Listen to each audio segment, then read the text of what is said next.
mẹ́rin náà ni kó má wà ráúdì torí àsìkò.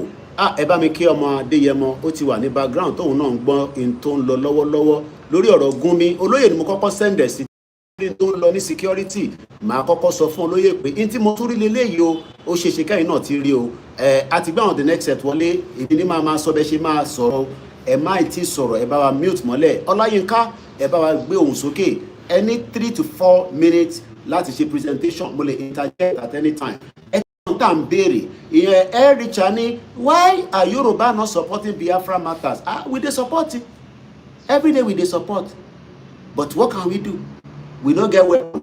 All the thing wey we get na media.